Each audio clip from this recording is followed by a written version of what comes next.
As much as people say, oh, don't take it personally, it's hard not to take it personally when you put yourself out there auditioning, put yourself out there, and then people are just like, nope, nope, nope.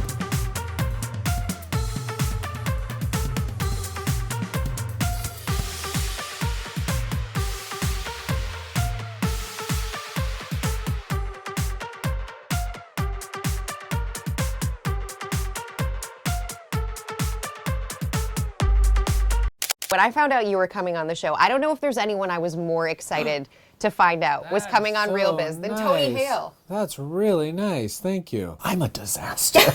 Keep your expectations low.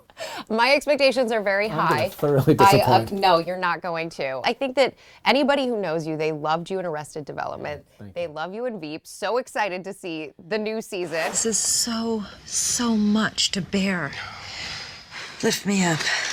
Yes, lift her up. No, I mean, actually lift me up because I'm okay. Well, the last season ended, season 4, where there was a tie. And so this whole season is just her desperately trying to stay in office. And you know, she's got a bunch of morons around her that are trying to, you know, help her out. And we don't know what we're doing. And I'm a codependent disaster. Congratulations on your gold. It's bronze.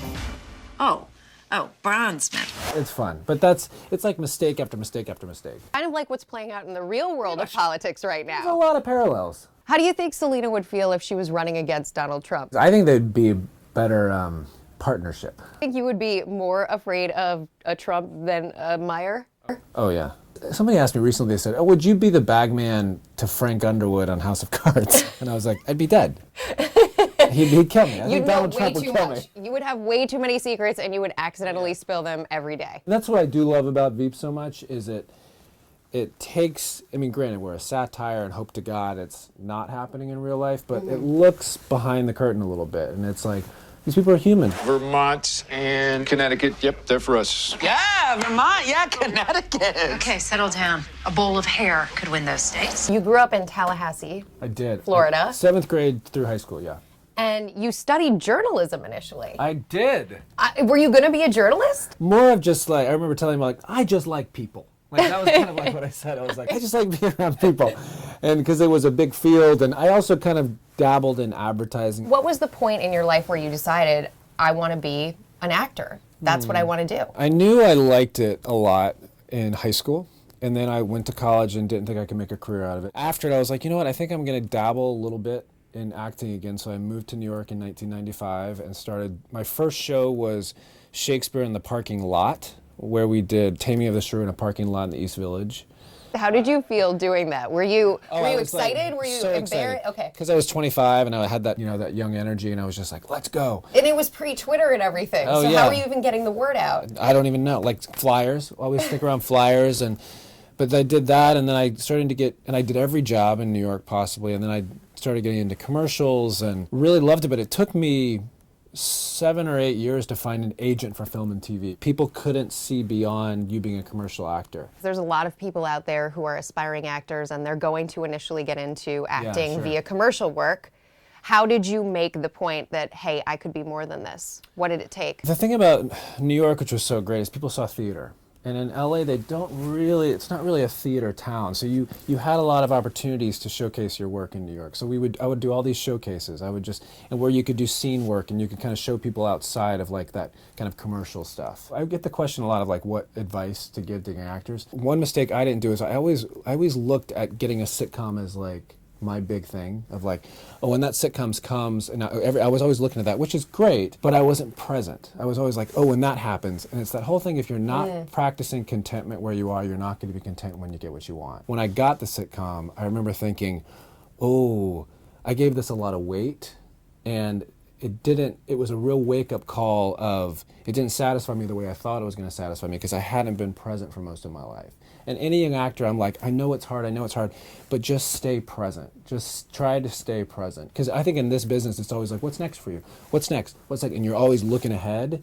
And it's like, a friend of mine says, you gotta wake yourself up 100 times a day to where you are. I like that piece of advice. Which is really hard, and I talk about it a lot because I suck at it. You're not good at it. I'm not good at it, but So what do you do? What are the things that you do that put you in the moment, that help you get there? A friend of mine / therapist says... Unpaid?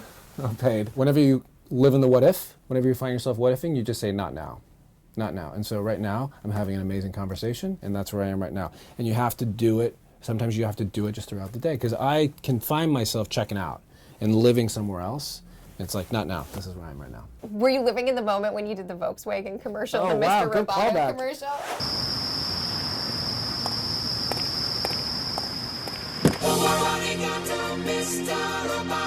Those two songs were either the Mr. Roboto or Rock Me Amadeus that they were trying to choose. And they chose the Mr. Roboto, and they just said, just go crazy in the car. And I was like, game on. And then it got a second showing in Arrested Development. And then I got a call back in Arrested Development where I got my hook stuck in the truck thing. My hook is stuck in the stair car.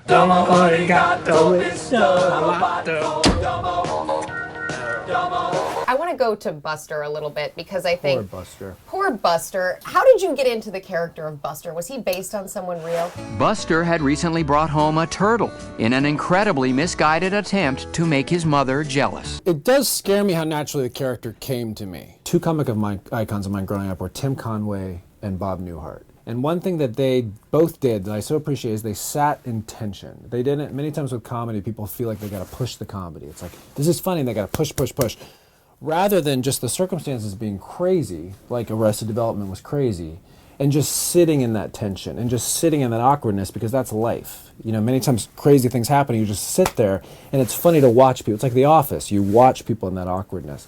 And I thought about that with Buster, because there were so many nutty things happening around him, but him just sitting there and just kind of taking it in and always being on the defense. He was always on the defense.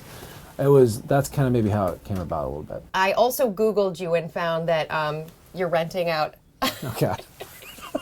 your house I love the internet. in LA. Is it still on the market? We just actually, I think this week, might have found somebody to rent it to. There's a school that we're trying to get my daughter into this other area, so we're moving houses. And it's actually, we're going to a smaller house. Not that we lived in a massive house at all, but it's a little smaller. And so our house is on the... It's on the market. Did you like the pictures? I loved the pictures. It was described as a Leave It to Beaver style home, I think. Yeah, well, my wife is from the South. I'm from the South. And LA tends to be like hip and cool. But it's a mix of like Southern and modern and comfortable and stuff. Very much like this. It's funny because a lot of the time my stories are about how to make your home look more presentable to staging. would-be rentals. Yeah, Yes. staging and things. I think you followed a lot of our rules. There was good pops of color. Do they also tell you to take pictures down? Yes, all the family pictures, unless Yes. you're famous, they highly recommend leaving. If you're famous, like put the picture of you and Oprah up as soon as people walk in the door. There's so many pictures of me and Oprah. It was really hard to decide which ones to put up. Did you leave the pictures on your walls? We left the pictures. We have this staircase. You might have seen it in the picture, where there's like all these kind of family photos up, and we left those, but we took the ones off of the dresser and all that kind of stuff. It's really a shame that you also rented my it. pictures with Oprah. I mean, those had are to there. go. I felt too arrogant. You don't want to be so showy. And like And the Oprah Emmy doesn't want Awards, it. you probably took those down Those are too. tough. Who needs them? But it's a shame, I was going to say, that you already rented it, because I think if people saw this video, you'd have a lot of people. It could fall through. There's a lot of security deposits coming in as we're Which talking. would be amazing. You also wrote a children's book. I did. It's called Archibald's Next Big Thing, and it talks about, because as I mentioned before, I was in this business, you get the question, what's next for you? What's next for you? And it's about a little chicken who gets a card in the mail that says, your big thing is here. And he's like, where? And he goes on all these crazy adventures, but every time he's on the adventure, he's like, I got to get to my next big thing. I got to get to my next big thing. And this bee travels around with him and is like, you got to just be, man. You got to just be. And in the end, he realizes the card is right, that our big thing really is here. It's sitting here. It's right here, just so you know. This is our big thing. It's right here. Here, here, here. So then I can't really ask you the question, what's next for you? Because Yeah, then you can. it's really You totally can. diverging You know what, from... that's a good point, though, because I was doing this kind of talk to students once, and they said, are you saying you don't have ambition? You don't look to what's next? And I said, no, not at all. I think dreaming and ambition, all that is great, but I think many times in this business, you place your value on it. Like, when I get this, when this happens, I'll have value. And I think we subconsciously think that, like, I'll be this when I get that. Truth is, you, me, you, we all have extreme value exactly where we are. It's not about getting that thing. Rejection. I want to talk about that's something we didn't talk about. That's so fun. But that is something we didn't talk about, and I do think it's a really key I'm glad topic. you asked that. Because you've been really candid about just the experience of being an actor. And one thing that I genuinely want to get to on Real Biz in general, with all these different people who've created things, rejection is a part of all of it. It's not just a part of it, it's the majority of it. You sign up for a career in rejection. When I do talk to students or I do talk to people who are getting into the business, you got to have people around you who love you and support you, because if you don't, it's going to absolutely eat you alive. Because it's hard, as much as people say, oh, don't take it personally. It's hard not to take it personally when you put yourself out there auditioning, put yourself out there, and then people are just like, nope, nope, nope. And then to have people around you that's like, that's not, you're not defined by that. But I also think that it's really hard for people who haven't been in your shoes or in the shoes of very successful actors or successful anythings to understand that that rejection exists. I mean, we're talking constant no's, constant failure. When I was doing commercials, and I mean, I still don't get jobs all the time, but when I was doing commercials in New York, I would say every 30 to 40 auditions you'd get a booking. Wow. So you would constantly just go out for these, castings, and it was just like, no, no, no, no, and then someone would be like, oh yeah, this is interesting, because it's what they're looking for, If you're a young actor and you're thinking, is it New York, is it LA, yeah. What do you say? I love that question, and I love this conversation, by the way. I really do. Many times you look to New York and LA as the Mecca. And if anything, when you go to those places, it's really easy to get lost in the shuffle. Mm-hmm. I would say, especially with acting, any times you can get more comfortable in front of the camera, whether it's local commercials or on stage, getting comfortable on stage, just doing that and exercising that muscle. Then when you feel somewhat led to try a different market, try it, but make the most of exactly there, so that you can really exercise that. Start at where you are. Exactly, because I mean, many times people go thinking, oh, well, that's where it's going to happen, that's where I can really No, train and make the most of where that, and then see what happens. And I can imagine, too, it's inhibiting if you think that thing that you need to do is somewhere out there, and you can't do anything until you get there, you're delaying, you're wasting time. And you're giving it a lot of weight, again. Yeah. You're giving that a lot of weight, and if you give it too much weight, you're going to get there and go, ooh, this, again, didn't match that weight. Just kind of really find it where you are. What in your life have you given too much weight to? When I was really young, I think I gave a lot of weight to fame. I think everybody really does want to be known. I think that's a part of us. But I think the truth is, if you're known by people who love you, then that's all the known you need. Mm-hmm. And you're going to try to get more people to know you, but it's never going to be enough, A. And B, you're already as known as you need to be if you're known by people who love you. And my faith is important to me, so I would include God in that. Like, God knows me, others know me, and that's all the known I need. Now that you're doing this partnership with M&M's. Hey there. It's coffee, honey, and chili. Yum! You're in a fusion restaurant? Okay, come on. These are the 3 new flavors? Oh, thank you. These are the flavors that America is going to vote on, which is the next flavor that's going to go alongside peanut M&M's. Where? Your store. You next to him? Yeah. He doesn't look anything like me. Well, he looks exactly like you, so. Can I do a blind taste test? Okay. And what flavor did you say was your favorite? I'd say coffee's my favorite. Okay, coffee is your favorite. I feel like I'm going to know the difference between these. Yeah, this might be a little easy. Okay, this is the number 1. Okay, and the colors are the same. Cheers. But the flavor. I like that your Cheers. eyes are closed.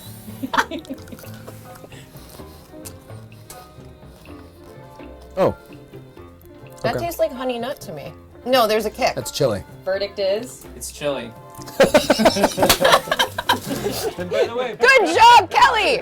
By the way, this is Kelly Robinson. hey Kelly, nice to meet you. Kelly, you rock. Thank you. Thank you. I'm gonna drink, just to clear my palate, I'm gonna drink some coffee. You know the way the professionals do? By the way, that's got a kick. He actually has a peanut allergy. I just can't feel my tongue right now. No. She's making me laugh. Cheers. Shaking the camera.